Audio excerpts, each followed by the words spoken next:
The YouTube comments section is a wild place, but say catalytic converter cleaner and watch it explode with opinions.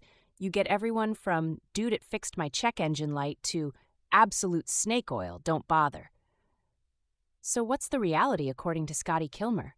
If you've owned a car for more than 5 minutes, you probably know Scotty Kilmer. He's that guy on YouTube who's been wrenching on cars longer than I've been alive. He's blunt, opinionated, and basically allergic to dealership upsells. Scotty has been asked 1,000 times about those $15 bottles of catalytic converter cleaner you find at the auto parts store. People want to know if they are magic in a can or a big shiny scam. The reality?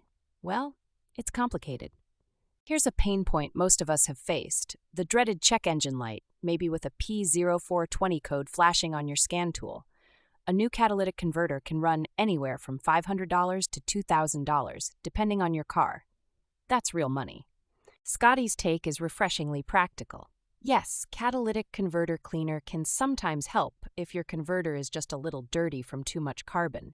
He's seen it knock out old fuel residue and quiet those warning lights, at least for a while.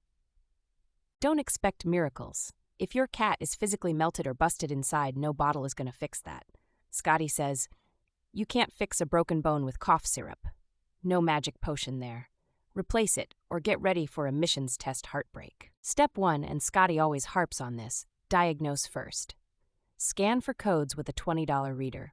If it's pointing at the catalytic converter, use common sense. If the car feels weak, rattly, or your exhaust smells like rotten eggs, physical damage might already be done. If you want to try cleaner, here's the process Scotty suggests. Buy a well-reviewed cleaner.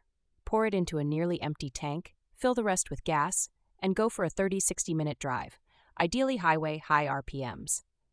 You want those exhaust gases burning hot. Pro tip: if you're only driving short distances at low speeds, you're basically wasting your time and $20.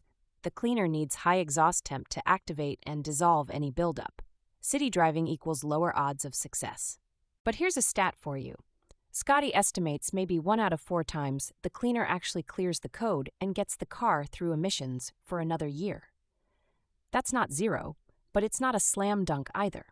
People in Portland like me especially feel the pain during DEQ testing season. Trust me, those lines are no fun. Some folks use cleaner as a last-ditch effort just to pass inspection and buy more time. Sometimes it works, sometimes not.